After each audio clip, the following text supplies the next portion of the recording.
ABTA Murshidabad শাখা, এই শাখাকে আমরা প্রথমেই ধন্যবাদ জানাই এই কারণেই, তার কারণ এই মুর্শিদাবাদ শাখা এই কোভিড-19 বা করোনা ভাইরাস জনিত কারণে যে আমাদের লকডাউন চলেছে দীর্ঘ সময়, এখনো স্কুলগুলো বন্ধ রয়েছে, লেখাপড়াকে যতটা সম্ভব স্টুডেন্টদের পৌঁছে দেওয়ার জন্যই টিচার এবং স্টুডেন্টদের পক্ষ থেকে আমরা এবিটিকে ধন্যবাদ জানাই যে এই ধরনের অনলাইনে ক্লাসের ব্যবস্থা করা হয়েছে। আমরা আজকে বায়ুমণ্ডল সম্পর্কিত কিছুটা আলোচনা করব। আমাদের আলোচনার বিষয় থাকবে বায়ুমণ্ডল কি, তার উপাদান, উষ্ণতার ভিত্তিতে তার স্তর বিন্যাস এবং ওজোন লেয়ার, এই সম্পর্কিত আমাদের আলোচনা থাকবে। প্রথমে আমরা বলবো বায়ুমণ্ডল কি। অ্যাটমসফিয়ার। বায়ুমণ্ডল হচ্ছে প্রধানত অনেকগুলি গ্যাসের সমন্বয়ে গঠিত একটা মিশ্র পদার্থ, যা পৃথিবীকে বেষ্টন করে আছে। অনেক সময় বলা হয় যে কম্বলের মতো জড়িয়ে রেখেছে, যেটা অন্য কোনো গ্রহের ক্ষেত্রে এই জিনিস আমরা দেখতে পাই না। তাহলে বায়ুমণ্ডল হচ্ছে প্রধানত বিভিন্ন গ্যাসের সমন্বয়ে গঠিত একটা মিশ্র পদার্থ, যা পৃথিবীকে ঘিরে রেখেছে। এই যে বায়ুমণ্ডল, এই বায়ুমণ্ডলের ঘনত্ব সর্বত্র সমান নয়। সার্ভের মাধ্যমে বা সমীক্ষার মাধ্যমে দেখা গেছে যে এই বায়ুমণ্ডল প্রায় 10,000 কিলোমিটার পর্যন্ত উচ্চতা পর্যন্ত তার বিস্তার রয়েছে। কিন্তু আরেকটা সমীক্ষা বলছে যে 97% of the total atmosphere, সব মোট বায়ুমণ্ডলের 97% আছে less than 30 কিলোমিটার হাইট।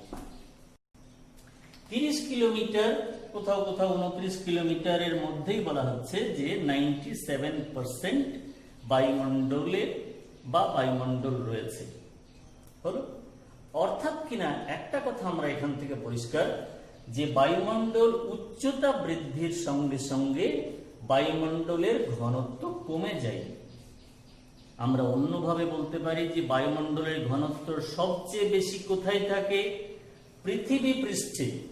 তার থেকে বেশি বলা ভালো সমুদ্র সমতল, যাকে আমরা মিন সি লেভেল বলি, সেই মিন সি লেভেলে বায়ুর ঘনত্ব সবচেয়ে বেশি। আমরা যে বলছি যে 97% এই বায়ুমণ্ডলের যে অংশ, সেটা আমরা দেখতে পাচ্ছি কোথায়? 30 কিলোমিটারের মধ্যেই। কিন্তু আবার এই 30 কিলোমিটার উচ্চতায় বায়ুর যে ঘনত্ব, 5 কিলোমিটার উচ্চতায় তার চেয়ে অনেক বেশি, ভূপৃষ্ঠের নিকটবর্তী অঞ্চলে অনেক বেশি। এবার বায়ুমণ্ডল গঠনকারী যে সমস্ত উপাদান, তার মধ্যে আছে আমাদের নাইট্রোজেন। কত আছে? প্রায় 78%। তারপরে আছে অক্সিজেন, সেটা কত? প্রায় 21%। তারপরে আছে কার্বন ডাইঅক্সাইড,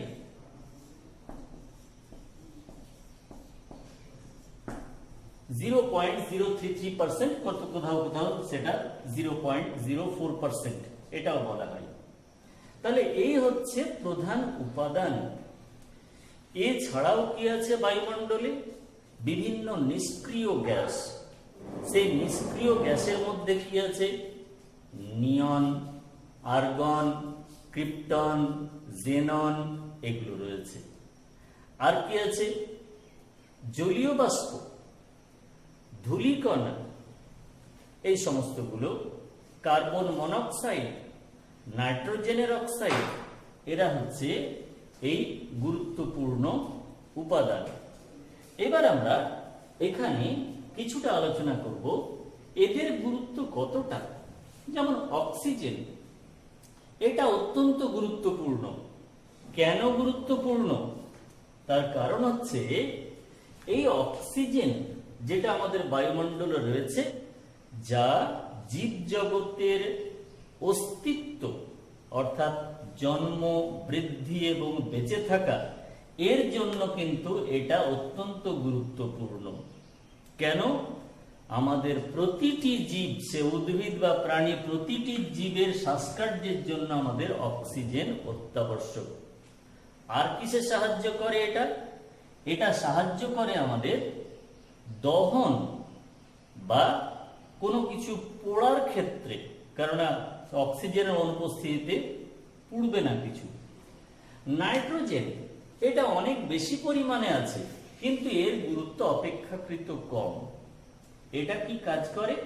এটা বায়ুমণ্ডলকে কিছুটা ডাইলুট করে, লঘুকরণ করে। আমরা যদি পিওর অক্সিজেন শ্বাসকার্যের মাধ্যমে নিই, তাহলে আমাদের পুরো শ্বাসনালী থেকে ফুসফুস সবটাই পুড়ে ছাই হয়ে যাবে। এটা ডাইলুট করে, লঘুকরণ করে, যেন আমাদের শ্বাসকার্যে কোনো অসুবিধে না হয়। আর কি, এই বাতাসের নাইট্রোজেন কিছুটা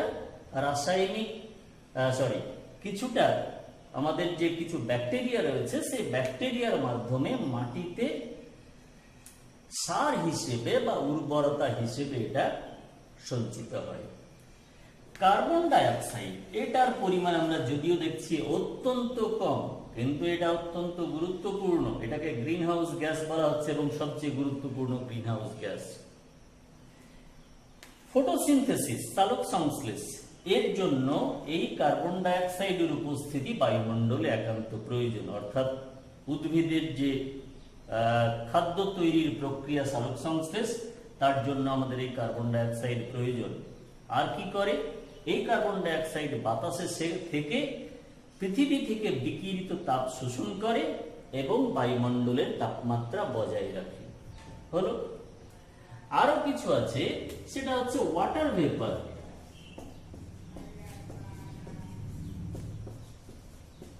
ওয়াটার ভেপার, জলীয় বাষ্প, এটা খুব সামান্য পরিমাণে থাকে, কিন্তু এর গুরুত্ব অনেক।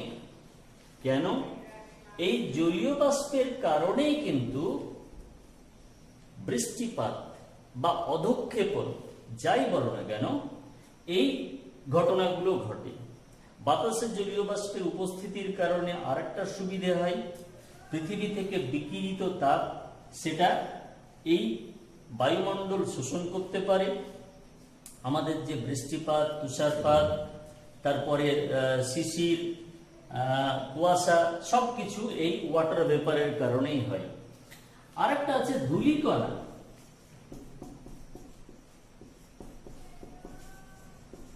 ডাস্ট পার্টিকেলস, অত্যন্ত সূক্ষ্ম যে সমস্ত কণা, সেটা কোথা থেকে আসতে পারে? পরিবহন থেকে আসতে পারে, ঝড়ের সময় বাতাসে চলে আসে, আগ্নেয়গিরি থেকে হতে পারে, বিভিন্ন কলকারখানা থেকে এটা হয়। এরা ওইগুলোকে শোষণ করে, শোষণে তাপ শোষণে সাহায্য করে এবং সেই সঙ্গে সঙ্গে আরেকটা বিষয় যেটা করে, সেটা হচ্ছে জলীয় বাষ্পের ঘনীভবনের নিউক্লিয়াস হিসেবে এরা কাজ করে। এইখানে একটা কথা আমরা বলবো, এরোসল। এরোসল কি? এরোসল হচ্ছে অত্যন্ত সূক্ষ্ম কণা। কত সূক্ষ্ম? যার ব্যাস লেস দেন 0.5 মাইক্রোমিটার। মানে কি? 10⁻⁻⁶, অর্থাৎ কিনা 10 লক্ষ, 1 মিটারের 10 লক্ষ ভাগের 1 ভাগ হচ্ছে 1 মাইক্রোমিটার, বা 1 মিলিমিটারের 1000 ভাগের 1 ভাগ। যার ব্যাস অত্যন্ত সূক্ষ্ম, এটা খুব সহজেই বাতাসে ভেসে থাকে। উৎস কি? আমাদের যে বায়ুমণ্ডলে যে সমস্ত পরিবহন সেখান থেকে আসে, তারপরে আগ্নেয়গিরি, তারপরে আমাদের যে সমস্ত কলকারখানাগুলো আছে সেখান থেকে এইগুলো আসে। বলো, নেক্সট বিষয় আমরা যেটা আলোচনা করব সেটা হচ্ছে বায়ুমণ্ডলকে আমরা এর যে উপাদানের তারতম্য, এই উপাদানের তারতম্যের ভিত্তিতে আমরা দুটো বিষয়ে মানে স্তরে ভাগ করি। সেটা হচ্ছে হোমোস্ফিয়ার আর একটা হচ্ছে হেটেরোস্ফিয়ার।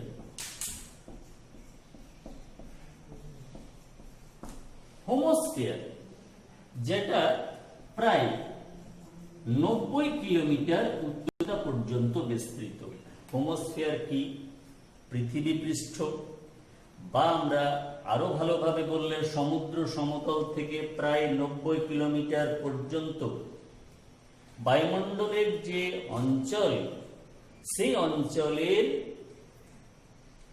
বায়ুমণ্ডল গঠনকারী উপাদানগুলি প্রায় একই রকম থাকে, যে কারণে এটাকে আমরা নাম দিয়েছি সমমণ্ডল বা হোমোস্ফিয়ার।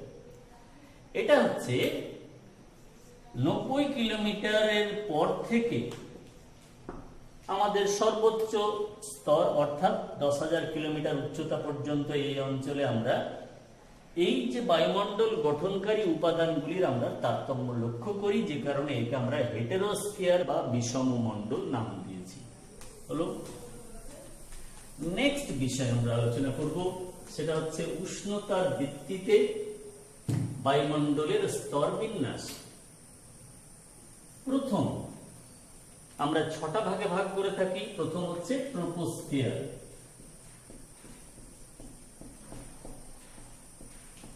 ট্রপোস্ফিয়ার, এই ট্রপোস্ফিয়ার কি?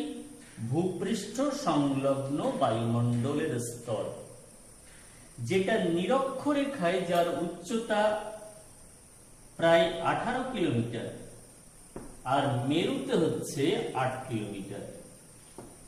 এই হচ্ছে বিস্তার। নিরক্ষরেখায় 18 কিলোমিটার, মেরুতে 8 কিলোমিটার। কেন? এর কারণ হচ্ছে এই যে ট্রপোস্ফিয়ারের সর্বোচ্চ স্থান, যাকে আমরা বলছি ট্রোপোপজ, সেখানে তাপমাত্রা কমে গিয়ে হয় -57 ডিগ্রি সেলসিয়াস। আমাদের এখানে নিরক্ষীয় অঞ্চলে গড় তাপমাত্রা প্রায় 27 ডিগ্রি সেলসিয়াস, মেরু অঞ্চলে গড় তাপমাত্রা 0 ডিগ্রি সেলসিয়াস বা তার কম। এবার এখানে একটা বিষয় আছে, সেটা হচ্ছে উচ্চতা বৃদ্ধির সঙ্গে সঙ্গে উষ্ণতা হ্রাস পায়, এটা আমরা জানি, সে বিষয়ে আমরা বলবো। এবং এই উষ্ণতা হ্রাস পেতে পেতে -57 ডিগ্রি সেলসিয়াসে পৌঁছানোর জন্য প্রায় 18 কিলোমিটার উচ্চতা পর্যন্ত এটা যেতে হয় উপরে, অথচ এখানে 8 কিলোমিটার উচ্চতাতে গেলেই কিন্তু এই তাপমাত্রায় আমরা পৌঁছে যাই, যে কারণে আমাদের এই যে ট্রপোস্ফিয়ারের উচ্চতা বা ট্রপোস্ফিয়ারের সর্বোচ্চ স্থান ট্রোপোপজের উচ্চতার মধ্যে এরকম আমরা পার্থক্য বা তারতম্য লক্ষ্য করি। ঠিক আছে, এইখানে একটা কথা আছে, নরমাল ল্যাপস রেট।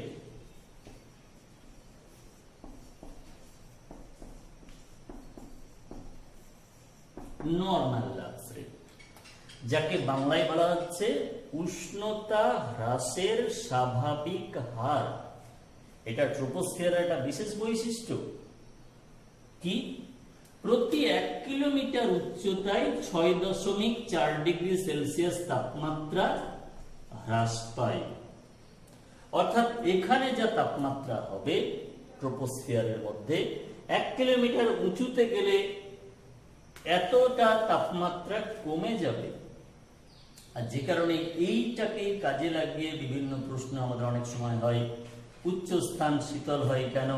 শিলিগুড়ি অপেক্ষা আমাদের যে মানে দার্জিলিং, সেখানকার উষ্ণতা কম থাকে কেন?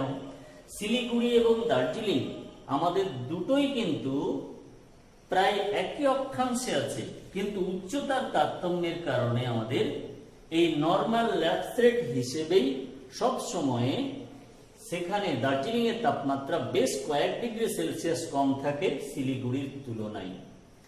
এটাকে বলা হচ্ছে টার্বুলেন্স জোন।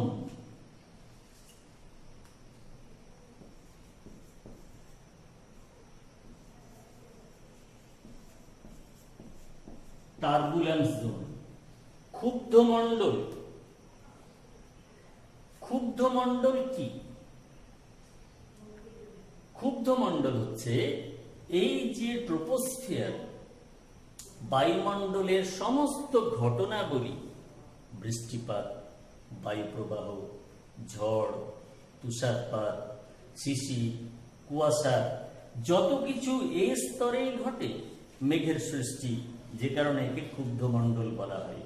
আমরা খুব সম্প্রতিকালে একটা বিষয়ের কারণে পশ্চিমবঙ্গ এবং উড়িষ্যার একটা বিশাল অঞ্চল সেটা ভীষণভাবে ক্ষতিগ্রস্ত হয়েছে।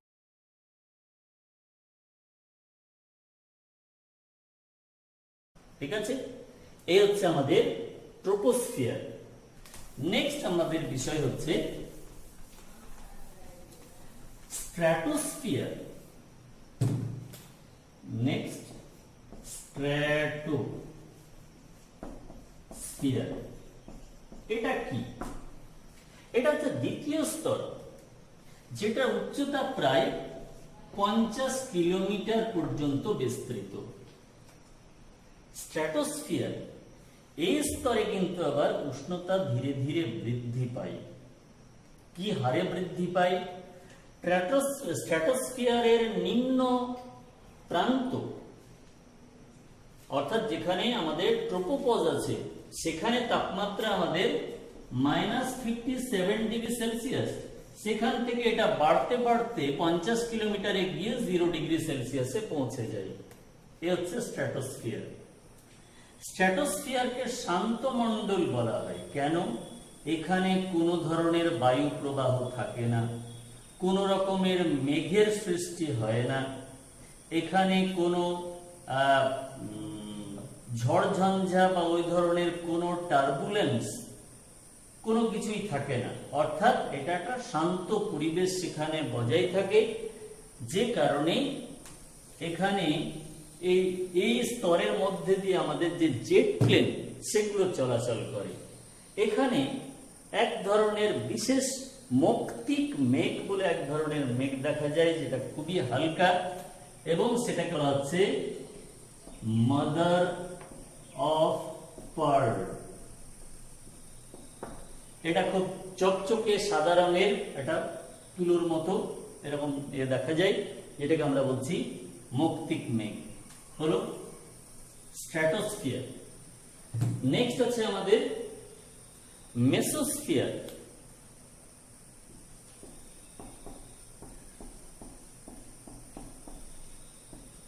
মেসোস্ফিয়ার এটা কতটা উচ্চতা পর্যন্ত?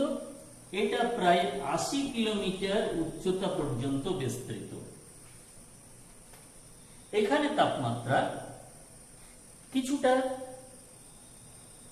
বৃদ্ধি কিছুটা হ্রাস পায়, এবং হ্রাস পেয়ে তাপমাত্রা কমতে কমতে প্রায় -90 ডিগ্রি সেলসিয়াসে পৌঁছে যায়। আমাদের যে মহাকাশ, সে মহাকাশ থেকে উল্কাপিণ্ড যখন পৃথিবীর দিকে আসে, তখন এই যে মেসোস্ফিয়ার, সেখানে এই উল্কাপিণ্ডগুলো পুড়ে ছাই হয়ে যায়। নেক্সট আমাদের আছে আয়নোস্ফিয়ার।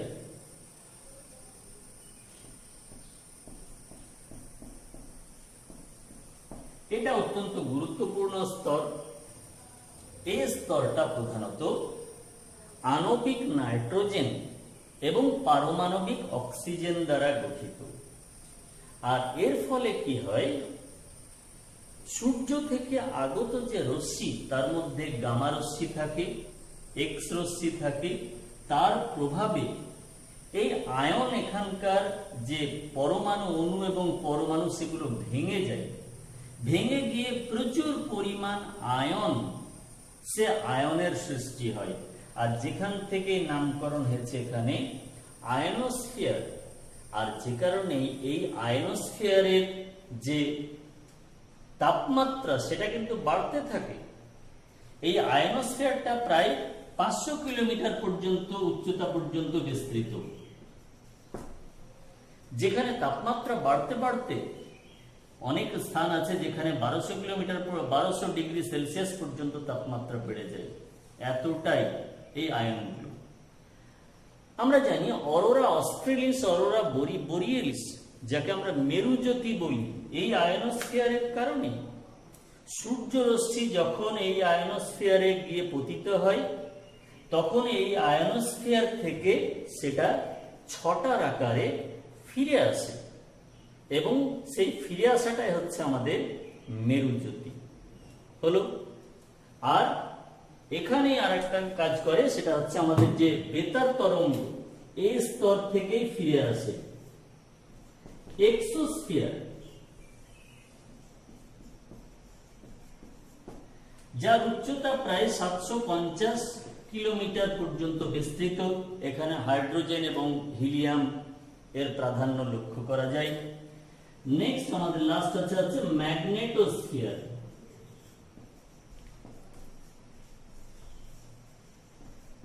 ম্যাগনেটোস্ফিয়ার যেটা 750 কিলোমিটার থেকে শুরু করে আমাদের সর্বোচ্চ স্থান পর্যন্ত আমরা এটাকে লক্ষ্য করে থাকি হলো। এখানে এই ম্যাগনেটোস্ফিয়ারের একটা বিশেষ বৈশিষ্ট্য হচ্ছে, এই ম্যাগনেটোস্ফিয়ারে আমাদের যে চৌম্বক ক্ষেত্র, সেই চৌম্বক ক্ষেত্র এখানে সৃষ্টি হয় হলো। নেক্সট বিষয় হচ্ছে ওজোন। ওজোন কি? O3। এই ওজোন এর নামকরণ প্রথম করলেন কে? স্কনবি। স্কনবি বলে এক জার্মান সায়েন্টিস্ট, উনি এই ওজোন এর নামকরণ করলেন। ওজোন হচ্ছে অক্সিজেনের 3টে পরমাণু দ্বারা গঠিত একটা বিশেষ ধরনের গ্যাস, যার মধ্যে একটা বিশেষ বৈশিষ্ট্য হচ্ছে, সেটা হচ্ছে অতি বেগুনি রশ্মিকে শোষণ করা। এই ওজোন একটা স্তর হিসেবে আছে। কোথায় আছে? স্ট্র্যাটোস্ফিয়ারের নিম্ন ভাগে। কত উচ্চতায়? 15 কিমি থেকে 30 কিমি উচ্চতার মধ্যে এটা আছে। এই ওজোন গ্যাসের ঘনত্ব পরিমাপের যে একক, সেটা হচ্ছে ডবসন ইউনিট। এটা অত্যন্ত গুরুত্বপূর্ণ। কেন? ওজোনের ঘনত্ব কিন্তু এই কমপক্ষে 200 ডবসন থাকতে হবে। 200 ডবসনের যদি কোথাও কমে যায়, তখনই আমরা বলবো সেখানে ওজোন হোল তৈরি হয়েছে বা ওজোন গহ্বর তৈরি হয়েছে। আমাদের একটা সময় এসেছিল আন্টার্কটিকার উপরে যে ওজোন হোল, সে ওজোন হোলে লেস দেন 90 ডবসন, এতটাই ঘনত্ব কমে গেছিল। এই যে ওজোন লেয়ারটা ক্ষতিগ্রস্ত হয় বা ওজোন স্তরের যে ক্ষয় হয়ে থাকে, তার জন্য প্রধান দায়ী কে? সিএফসি। আর কে দায়ী? হ্যালন। আর কে দায়ী? মিথেন।